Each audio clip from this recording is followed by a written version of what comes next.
पर उत्तर प्रदेश की 5वीं बार बहन मायावती जी मुख्यमंत्री बन रही है, इस बात का निर्णय हो चुका है।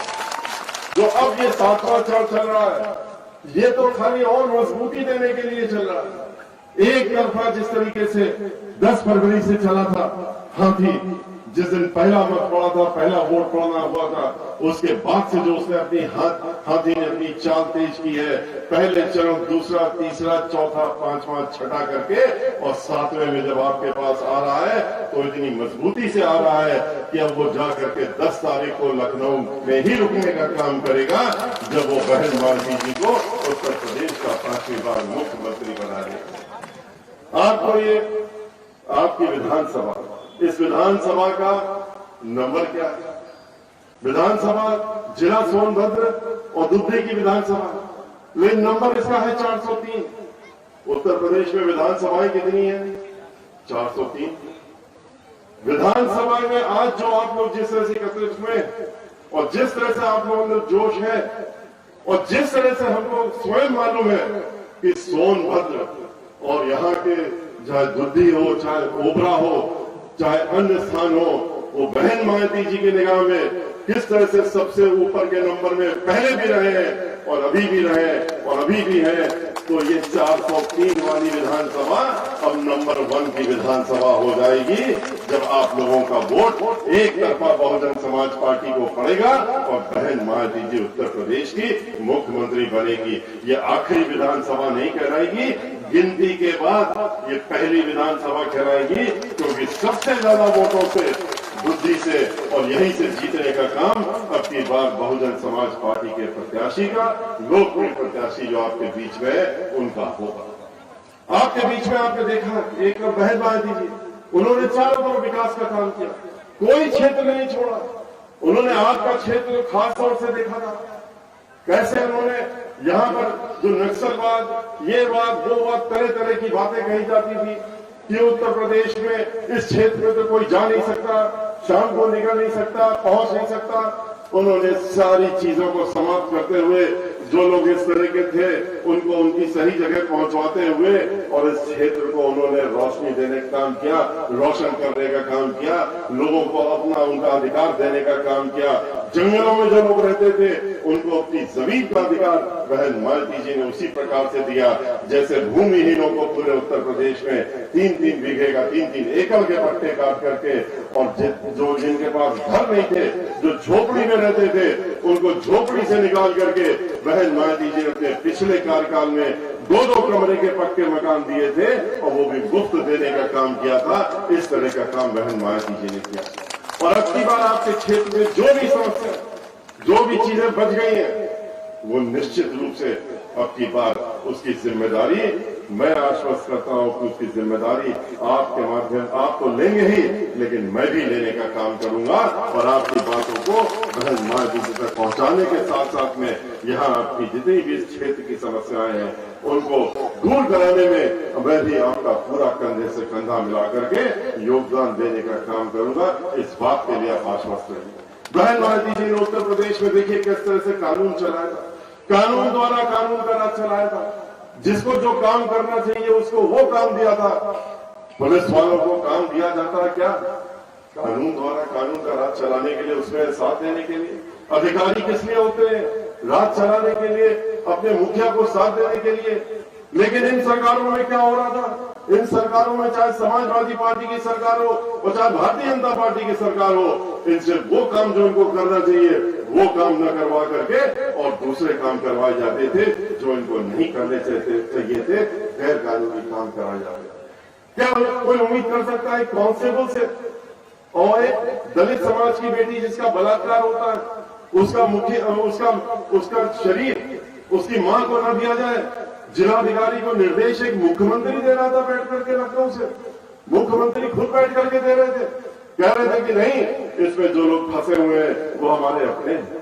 ठीक है, दलित समाज की लड़की के साथ बलात्कार हुआ, वो तो कहते हैं कि दलित समाज और ब्राह्मण समाज इनको तो हम सबक सिखाने के लिए ही मुख्यमंत्री बने। वो तो ये मानते थे कि अगर हमने सबक सिखाना है तो इन दो समाजों को सिखाना है और उसमें जितना नीचे गिरना पड़े उतना नीचे गिरेंगे। उन्होंने इसलिए शरीर नहीं किया उस बिटिया का इसलिए बेटी का शरीर नहीं दिया उसकी मां को, क्योंकि कह रहे थे इसमें जो लोग फंसे हैं वो हमारे अपने, हमारी बिरादरी के नहीं। वो जाति और धर्म इन सब चीजों के परे हट करके जिस तरह से बहन मायती चलती थी, उस तरह की सोच न रखते हुए एक संकीर्ण सोच करके, जैसे समाजवादी पार्टी के मुखिया रखते थे, खाली एक वर्ग उनको दिखता था, एक ही जाति दिखती थी, इसी तरह से हमारे मुखिया जो इस समय बहुजन समाज पार्टी की सरकार के ठीक विपरीत सोच रखते हैं, वो यहाँ के मुख्यमंत्री वो करते हैं। उन्होंने इसीलिए उसका शरीर नहीं देने दिया था। उन्होंने इसीलिए रेणु शर्मा जिसका जिक्र भी हुआ, उसको क्यों मृत्यु शरीर जेल से बाहर आने दिया? क्योंकि ब्राह्मण समाज की बेटी थी, ब्राह्मण समाज की महिला थी। वो तो बड़े खुश होते हैं। आप देखिए कैसे गौरवान्वित होते हैं ये बताते हुए, ये किससे बताते हुए कैसे दलित समाजों के ऊपर उत्पीड़न हो रहा है, कैसे हम उनको परेशान कर रहे हैं। और इसी के साथ साथ अल्पसंख्यक समाज के लिए कि देखिए कैसा डरा के रखा है, हमने इनको धमका के रखा है, बुलडोजर दिखा के रखा है, इनके ऊपर फर्जी मुकदमे चला के रखे हैं। इस तरह के क्या मुख्यमंत्री से कोई अपेक्षा करेंगे कि वो अपने भाषणों में भी ये बात कहते हैं और ये कहते हैं कि ब्राह्मण समाज को तो हम उसकी औकात पे ला रहे हैं। क्या औकात पे ला रहे हैं? उसको सबक सिखा रहे हैं। क्या सबक सिखा रहे हैं? कहते हैं 500 से ज्यादा हत्याएं हुई हैं और कितने बड़े बड़े लोगों की हुई है, चाहे वो वरिष्ठ अधिवक्ता हो, चाहे व्यापारी हो और चाहे और पहुंच वाले लोग हो, जो लोगों के बीच में रहते थे वो हो, उन्होंने बिना गिनती भी गिनाते हैं ऐसे 500 लोगों की हत्याएं हुई ब्राह्मण समाज से। और 100 लोगों के एनकाउंटर ब्राह्मण समाज के हो गए। और कहते हैं, बताते हुए कितने खुश होते हैं और कहते हैं कि इनको तो हम अभी शुरुआत की है, 5 साल का हमको और राज कर दे दो, 5 साल के बाद इस 5 साल में तो इतना सबक सिखा देंगे कि ये दोनों समाज जो है, चाहे वो दलित समाज हो और चाहे उनके साथ में शेड्यूल ट्राइब हो, जो चाहे वो ब्राह्मण समाज के लोग हो, इनको तो हम प्रदेश से बाहर कर देंगे। प्रदेश के बाहर जाने के लिए खुद मजबूर हो जाएंगे। ये भूल जाते हैं कि हमारे साथ में दलित समाज हो, चाहे शेड्यूल ट्राइब हो, शेड्यूल कास्ट हो, ये 1-2 नहीं है, 500,000 नहीं है, ये 25% है। और 25% इस समय बहन मायावती जी के पीछे एक साथ इकट्ठा होकर के चट्टान की तरह खड़े हुए हैं और उनके सामने बहन मायावती जी खड़ी है। उनके ऊपर तुमने जितने भी अत्याचार किए हैं उनका हिसाब लेने का वक्त आ गया है। एक एक चीज का हिसाब लिया जाएगा। ब्राह्मण समाज 1-2 नहीं है, 100, 200, 500 नहीं है। जो कहते हैं कि 500 मार दिए, 100 इनकाउंटर कर दिए, ये प्रदेश छोड़ देंगे, ये भूल जाते हैं ये भगवान श्री परशुराम जी के वंशज है। ये डरते और दबते नहीं है। और 14% है। 14% का माने क्या होता है? 25 करोड़ में 4 करोड़ से ऊपर है। 4 करोड़ को तुम कितना मारो, कितना ठोको, कितना रोकोगे, ठोकोगे, ये देखने को वक्त ये सामने आएगा। अब ये वक्त गया, अब वक्त तो दूसरा हो गया। बुलडोजर दिखा रहे थे अल्पसंख्यक समाज के लोगों को। आज पूरे प्रदेश में चाहे ब्राह्मण समाज के लोग हो, चाहे दलित समाज के लोग हो, चाहे अल्पसंख्यक समाज के लोग हो, और चाहे शेड्यूल ट्राइब्स के लोग हो, और चाहे वो पिछड़ा वर्ग में अति पिछड़ा वर्ग समाज के लोग हो, आज इन सब लोगों ने उनके जो बुलडोजर लिए घूम रहे थे, उन बुलडोजर की चाबी और उसका स्टीयरिंग दोनों अपने हाथों में ले लिया है और हाथ में लेकर के उन्हीं की तरफ घुमा दिया है। अब इनकी सरकार बुलडोज होने वाली है, ये इनको अच्छी तरीके से मालूम हो चुका है। और अगर ये मालूम नहीं होता कि हमारे ऊपर बुलडोजर चल रहा है और हमारी सरकार जा रही है, 5 दिन बचे हैं, तो फिर वो जो खबर छप रही है और जो खबर लखनऊ से निकल रही है कि 5 कालीदास मार्ग, जिसमें कि माननीय मुख्यमंत्री जी योगी आदित्यनाथ जी, ठाकुर अजय सिंह बिष्ट जी जिसमें रहते थे, उन्होंने अपना सामान फिर क्यों बांधना शुरू कर दिया और अपना सामान धीरे धीरे बाहर निकालना शुरू कर दिया। अब तो उनका सामान बाहर निकल रहा है, ये दिखने लगा है उस बंगले से। और कहां जा रहा है? गोरखपुर में मठ के अंदर जा रहा है, जहां पर उन्होंने अपना स्थान बना रखा है और जहां बहन मायावती जी ने कहा है कि इनको अब उसी मठ में वापस जाना पड़ेगा, वहीं पर भेजा जाएगा। सिर्फ 5 दिन।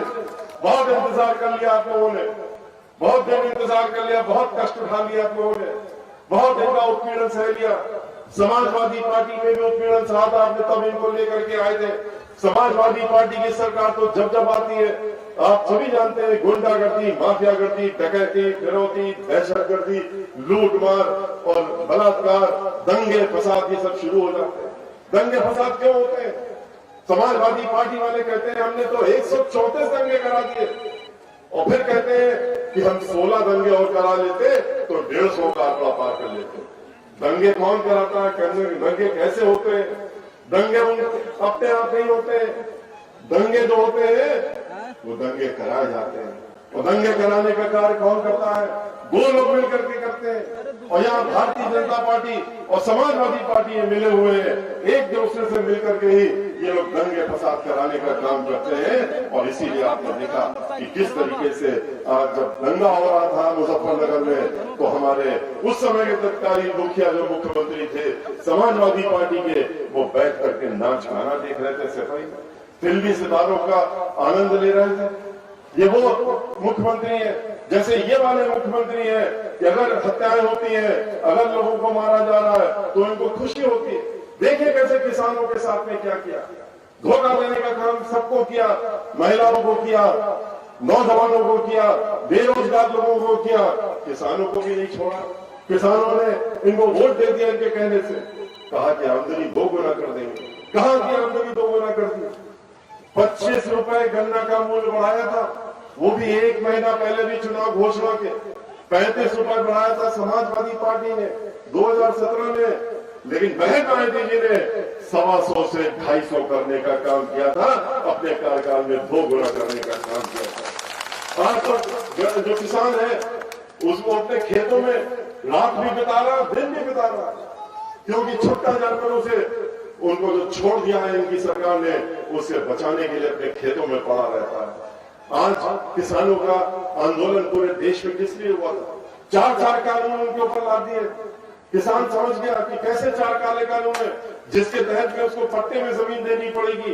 उन्हीं उद्योगपतियों को जिन्होंने पूरा देश लूट लिया, सारे जिनके हाथों में इन्होंने सार्वजनिक उपक्रम बेच दिए, जितने भी संपत्ति थी देश की जो हम लोगों ने बनाई थी, आपने बनाई थी टैक्स दे करके, आज इन निजी हाथों में इन्होंने बेचने का काम कर दिया।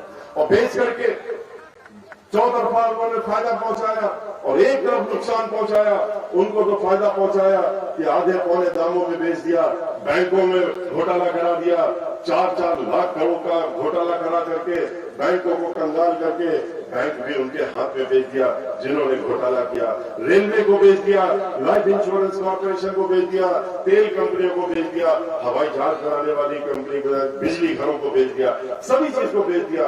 उत्तर प्रदेश में जहां नौकरियां मिलती थी, चाहे जल निगम हो, जल संस्थान हो, चाहे ब्रिज कॉर्पोरेशन हो, चाहे नगर निगम हो, नगर पालिका हो, यहाँ पर ठेके में काम दे दिया जिससे कि किसी को नौकरी न मिले। यही तो नौकरी मिलती थी। जब नौकरी ही नहीं मिलेगी तो रिजर्वेशन कहां से होगा? नौकरी होगी तब तो रिजर्वेशन होगा। इन्होंने तो चौतरफा सफाया कर दिया। ये वो सरकार है जिसने कि हर एक को वोट तो लिया लेकिन धोखा देने का काम किया, धोखे से, धोखाधड़ी से वोट लेकर के और उन वोट अपनी सरकार बनाने का काम किया। अब इनको सबक सिखाने का समय आ गया है और ये समय आपके हाथ में आ गया है। आपके हाथ में वो चीजें, आपके हाथ में वो चीजें जो कि आप इनको उस चीज का भी जवाब दे सकते हैं जो आपने मंजर अभी देखा था कुछ दिनों पहले कोरोना काल में। याद करिए कैसे लाखों लाख लोग मर गए। इन्होंने तो 300 करोड़ रुपया महीना खर्च करते हैं अपने ऊपर विज्ञापन पे, अपना चेहरा दिखाने के लिए, सिर्फ अपना चेहरा अखबार में छपाने के लिए, मीडिया में दिखाने के लिए, टेलीविजन में दिखाने के लिए 20,000 करोड़ रुपया इन्होंने 5 साल में सिर्फ इसी विज्ञापन में खर्च कर दिया। अगर ये 20,000 करोड़ रुपए इन्होंने गरीबों के लिए स्कूल बनाने के लिए लगा दिए होते, दवाइयों के लिए दे दिए होते, अस्पताल बनवा दिए होते, और जो कोरोना में जो दूसरे प्रदेशों में मजबूर होकर के लोग गए थे नौकरी के लिए, अन्य चीजों के लिए, और जब वहां से भगाए गए, धक्का मारा गया उनका, तो पैदल चलते हुए जिनको हम लोगों ने देखा कि 400 किलोमीटर, 500 किलोमीटर महिलाएं अपने कंधे में बच्चों को ला करके, अपने सर में बांध करके, अपने कंधीजी में बांध करके और अटैची में सूट सूटकेस में बच्चे को बांध करके किस तरीके से घसीटते हुए ला रही थी, वो सबने देखा। लेकिन इनको ये नहीं हुआ कि हमने जो 20,000 करोड़ रुपया अपने ऊपर खर्च किए हैं, उसका थोड़ा सा हिस्सा भी अगर इन्होंने खर्च कर दिया होता उन सड़कों में किनारे कैंप लगाने के लिए, वहां खाना खिलवाने के लिए, वहां बसें लगवाने के लिए, उन लोगों को घर भिजवाने के लिए जो अपने घर जाना चाहते थे, डॉक्टरों के लिए, दवाई के लिए, ऑक्सीजन के लिए, नर्सों के लिए, तो वो लाखों लाख लोग शायद आज हमारे बीच में जीवित होते, आज आप लोगों के साथ में यहीं बैठे होते और मौजूद होते। आज उनकी औलादें आज जो हो गई कि उनके न पिता है न माँ है, सैकड़ों हजारों लोग ऐसे हो गए, वो शायद आज दिन न देखना पड़ता। जलाने की जगह नहीं मिली, दफनाने की जगह नहीं मिली, लकड़ी नहीं मिली जलाने के लिए, लोगों को गंगा नदी में बहा दिया गया, बालों में दफना दिया। और किस तरीके से जानवरों ने वहां घसीट करके नोचा खसोटा, वो गंदे गंदे दृश्य भी, भयानक दृश्य भी हम लोग देखे, जिनको शायद इस जीवन में तो हम लोग के मस्तिष्क से कभी बाहर नहीं जा पाया। हमेशा याद आएगा वो दृश्य और हम लोग का दिल दहल जाएगा, लेकिन इनको कोई फर्क नहीं पड़ता। ये अपनी पीठ थपथपाते हैं, उसमें भी कितना अच्छा काम किया हमने, कैसा बढ़िया कोरोना में काम किया, और कहा कहते हैं किया कुछ नहीं, अखबारों में, मीडिया में। इसलिए आपको इनका असली चेहरा पहचानना चाहिए। इनका मुखौटा हट गया है, प्रदेश के सामने से हट गया है। एक तरफा आज बहुजन समाज पार्टी को बहन मायावती जी, जिनके दिल में गरीब बसते हैं, जिनके दिल में किसान बसते हैं, जो महिलाओं की समस्या जानती है, महिलाओं को सुरक्षा देना जानती है, जिन्होंने कहा है कि हम बेरोजगारों को अब की बार अपनी सरकार बनने के बाद सबसे पहला कार्य करेंगे, हम प्रदेश से बेरोजगारी दूर करेंगे, जिससे कि हर घर में एक रोजगार हो। पिछली बार उन्होंने 23.5 लाख लोगों को रोजगार दिया था। उन्होंने कहा कि अब की बार हमारी योजना है कि हर घर में एक रोजगार हो, और जो समस्याएं लोगों की है, जो कर्मचारियों की समस्याएं हैं, जिसके लिए वो आए दिन परेशान होते हैं, आंदोलन करते हैं, लाठियां खाते हैं, सब प्रोवाते हैं, उनसे भी उन्होंने कहा है कि सब्र करो, हमारी सरकार बनने दो, बनते ही हम एक कमीशन बनाएंगे, उसमें सारे कर्मचारियों की समस्याएं, चाहे वो अध्यापकों की समस्याएं हो, वित्त विहीन अध्यापकों की समस्याएं हो, अन्य समस्याएं हो, उन सबको उसमें ला करके और उनकी समस्याओं को दूर करने का काम हम अवश्य करेंगे। 6 महीने के अंदर कमीशन के द्वारा इनको दूर करेंगे। और जो समाजवादी पार्टी ने पुरानी पेंशन को खत्म करने का काम किया था, जब उनकी 3 से 7 की सरकार थी, बहन मायावती जी ने वादा किया है कि उस पुरानी पेंशन को हम फिर से उत्तर प्रदेश में लागू करने का काम करेंगे। और जो धमकी देने का काम किया भारतीय जनता पार्टी वालों ने कि जैसे ही अब की बार चुनाव खत्म हो जाएगा, वो फिर से वो कानून जो उन्होंने किसानों के खिलाफ बनाए थे उसको लागू करने का काम करेंगे। बहन मायावती जी ने भी उनको जवाब दे दिया है, कहा है कि हमारी सरकार बनने दो उत्तर प्रदेश में, तुम इस तरह के 4 कानून नहीं 40 कानून भी बना लोगे, हम जो है उनको उत्तर प्रदेश की जनता के ऊपर लागू नहीं होने देंगे, उनको उनके ऊपर अन्याय नहीं होने देंगे। इसलिए इन्हीं सब बातों को कहते हुए मैं आपसे अनुरोध करूंगा कि अब की बार आने वाली 7 तारीख को, जैसा कि हमारे साथी हमारे श्री छोटे भाई श्री हरिराम जी ने आपसे कहा है, दिनचर्या को बाद में करिएगा, सबसे पहले जाकर के हमारी बहन मायावती जी का जो नारा है और जो कहती है सबसे अपने हर भाषण में कि सबसे पहले अपनी सबसे कीमती चीज जो है वो है आपका वोट, उसका वोट का इस्तेमाल करिए, लाइन बना करके जा करके हर बूथ पे वोट डालने का काम करिए। मेरा भी आपसे यही अनुरोध है कि 7 तारीख को आप अपना वोट का इस्तेमाल करके ही दिनचर्या करने का काम करिएगा। लेकिन एक बात कहते हुए अपनी बात समाप्त करूंगा, आप सभी लोगों को आगाह करते हुए ध्यान रखिएगा कि आने वाली 7 तारीख को जब आप वोट डालने जाएंगे अपने बूथ में, तो आप पाएंगे कि 2 मशीनें हैं, एक बड़ी मशीन है, एक छोटी मशीन है। बड़ी मशीन में आपको श्री हरिराम जी का नाम दिखेगा और उसके सामने हाथी का निशान भी दिखेगा। एक छोटी मशीन होगी, उसमें कुछ नहीं दिखेगा, लेकिन आपको अंगूठा दबा करके, तेजी से अंगूठा दबा करके आपको इनके नाम के हाथी के निशान के आगे वाले में बटन दबाना होगा, और तब तक बटन दबाए रखिएगा जब तक वो छोटी मशीन में आपको रोशनी न दिख जाए, और रोशनी ही नहीं, उस रोशनी में आपको लाइट जलने के बाद श्री हरिराम जी का नाम और हाथी का निशान दिख जाए, उसके बाद भी अंगूठा नहीं हटाइएगा। अंगूठा तब हटाइएगा जब उस छोटी मशीन में एक घंटी बजेगी और पर्ची कट करके अंदर गिर जाएगी, तब समझिएगा आपका वोट पड़ गया। अगर ऐसा न हो तो अंगूठा दबाए दबाए वहां के अधिकारी को बुलाइएगा, उसको आवाज लगा के दीजिएगा और कहिएगा कि ये वोट नहीं पड़ा है या गलत पड़ा है, तो उसको ठीक करना पड़ेगा।